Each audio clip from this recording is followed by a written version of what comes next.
தமிழகத்தில் 39 மக்களவைத் தொகுதிகளில் பதிவான வாக்குகள் எண்ணும் பணியில் கூடுதலாக உதவி தேர்தல் நடத்தும் அலுவலர்களை நியமித்து தேர்தல் ஆணையம் உத்தரவிட்டுள்ளது.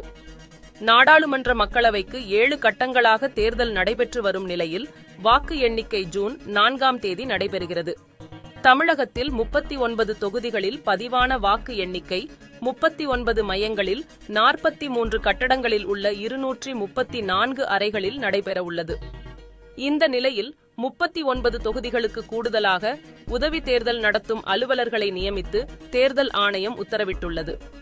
பல்வேறு அரசு துறைகளில் பணியாற்றும் அரசு அதிகாரிகள் உதவி தேர்தல் நடத்தும் அலுவலர்களாக நியமிக்கப்பட்டுள்ளனர்.